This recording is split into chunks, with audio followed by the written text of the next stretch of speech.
यार जो कौम पूरी दुनिया की कमांडरी के लिए पैदा की गई थी वो कौम नचनिया बन गई है। हमने ताक में सजा के रखा होगा कुरान शरीफ। 10 मरतबा खोलेंगे उसको तो यूं चुमे, सर से लेके पैर सीना उना तक। भाई ये कुरान हमारे मुर्दों की बख्शिश करवाने के लिए खास नहीं आया था। दिल में गुमराही, बेदीनी, बेहयाई, बेशर्मी, नंगापन, उड़ियानियत, जाने क्या क्या था, मगर अल्लाह की इज्जत की 1000 बार कसम उस बुरे माहौल में मेरे मुस्तफा ने 40 साल खामोश जिंदगी बसर की और ऐलान फरमाया तो लोगों ने कहा यार ऐसे कैसे हो सकता है। उमर फरमाते मैंने 2.5 पारे सूरे बकरा के हुजूर से 12 साल में सीखे हैं। होटलों पे बैठ करके चाय पी पी करके अखबारात चाटने वालों, हमारे चैनल को सब्सक्राइब कीजिए, लाइक कीजिए, शेयर कीजिए। वीडियोस कैसे हैं कमेंट्स में जरूर लिखिए। अगले वीडियोस को देखने के लिए बेल आइकन पर क्लिक कीजिए और नोटिफिकेशन को ऑन कीजिए। अल्लाह ने अपने महबूब को पढ़ाया था।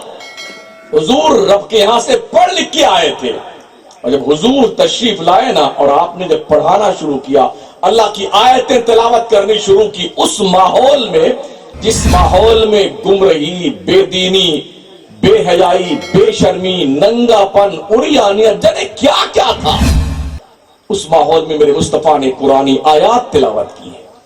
और आप जानते हैं ऐसे बुरे माहौल में मेरे नबी पैदा नहीं हुए, उससे पहले बाप का इंतकाल हो गया। पैदा हुई है तो 6 साल के बाद मां का इंतकाल हो गया। कुछ साल और गुजरे तो दादा का इंतकाल हो गया।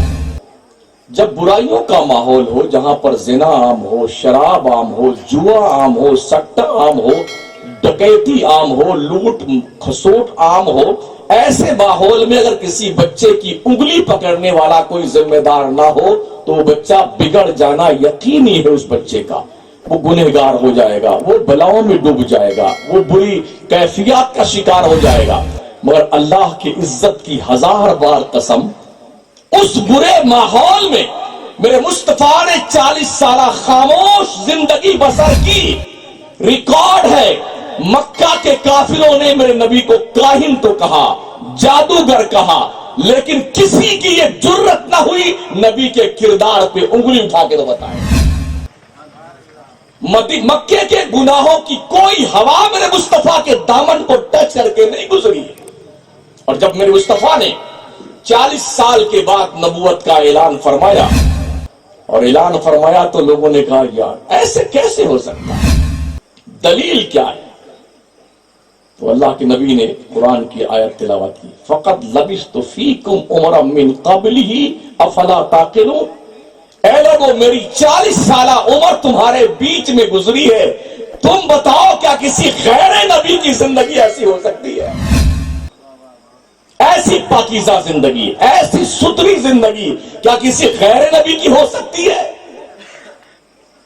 गोया मुस्तफा ने अपने नबूवत की दलील के तौर पे 40 साल जिंदगी के रात और दिन पेश किए। मतलब यह कि नबूवत की दलील में जो चीज पेश की जाती है वो मोजज़ा होती है। मेरे मुस्तफा ने 40 साल की जिंदगी उनके सामने पेश की, मक्का के काफिरों की। गोया के नबी के 40 साल का एक एक पल, एक एक लम्हा मुस्तफा का मोजज़ा है। अल्लाह सुभान अल्लाह। आका करीम सल्लल्लाहु ताला अलैहि वसल्लम ने उन गंवारों को, उन जाहिलों को, उन अनपढ़ों को ऐसा सुधारा कुरानी आयात तिलावत कर करके यहां तक कि लोग छुप छुप के सुना करते थे। वैसे ही माशाअल्लाह जब कुरान पढ़ा जाता है ना, कोई ढंग का कारी कुरान पढ़ने लग जाए ना, कुरान दिलों को इंप्रेस करता है, दिल खींचता है कुरान की तरफ। आप देख लीजिए किसी अच्छे कारी को आप अगर पढ़ रहा हो ना, आप बैठ के सुनने लगे ना तो आंखें कभी कोई छलकने लगे, दिल लरज उठता है। खुदा की कलाम को सुनने के बाद आंखें अश्कबार हो जाती हैं। हमारे नबी ने उनके बीच में कुरानी आयात तिलावत की हैं जिन्होंने अल्लाह उसके रसूल को नेगलेक्ट कर दिया था لیکن جب قرآنی آیات تلاوت کی جانے لگی نا تو تلاوت سن سن کر کے لوگ حضور کے قریب آتے گئے، اتنے قریب آئے، پڑھتے پڑھتے پڑھتے پڑھتے حضرت عمر فرماتے میں نے 2.5 پارے سورہ بقرہ کے حضور سے 12 سال میں سیکھے ہیں، 12 سال میں۔ ہمارے یہاں قرآن کب پڑھا جاتا ہے؟ جب کوئی مر جاتا ہے تب قرآن پڑھا جاتا ہے، بخشش کروانے کے لیے۔ ہماری اماں مر گئی ہے تو ابا، امام صاحب، مولانا صاحب، صدر مدنی صاحب قرآن خالی کروا دیجیے ابا کو بخشوانے کے لیے۔ یہ قرآن ہمارے مردوں کی بخشش کروانے کے لیے خاص نہیں آیا تھا، یہ قرآن آنے کا مقصد رب فرماتا ان ھذا القرآن یہدی للتی ہی اقوم، بے شک یہ قرآن پوری دنیا کی ہدایت اور رہبری کے لیے آیا ہے۔ ہم نے تاک میں سزا کے رکھا ہوگا قرآن شریف، 10 مرتبہ کھولیں گے اس کو تو یوں چومیں، سر سے لے کے پیر، سینہ ہونا تک۔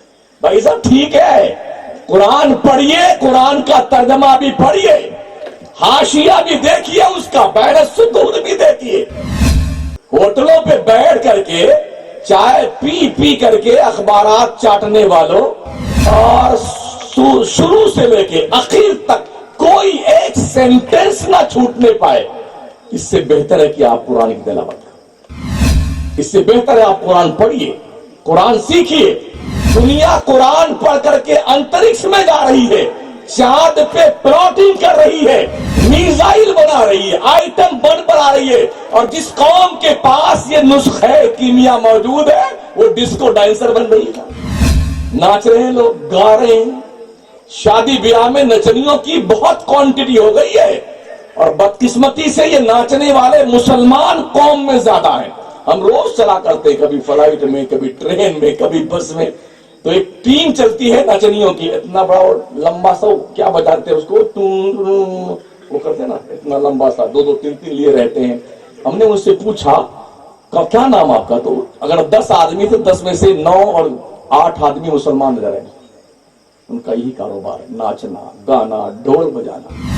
یار جو قوم پوری دنیا کی کمانڈری کے لیے پیدا کی گئی تھی وہ قوم نچنیاں بن گئی ہے، گویا بن گئی ہے، ہارمونیم، بیجنو، بنجو اور ڈھول کا چنچنیاں بجاتی بیٹھ کر کے۔ ترقی پائیں گے آپ؟ جتنے بھی یہ بدماش ملک کے لوگ ہیں، اسرائیل ہو، امریکہ ہو، برطانیہ ہو، جرمنی ہو، کینیڈا، سب کے سب یہ منگتے قرآن پر ریسرچ کر کے انترکش میں جا رہے ہیں۔ زمین کے خزانے انہوں نے ڈھونڈے نا، قرآن کی آیتوں پر ریسرچ کر کے ڈھونڈے، اس لیے کہ رب کا اعلان ہے وَلَا رَطْبٍ وَلَا يَابِسٍ إِلَّا فِي كِتَابٍ مُبِينٍ۔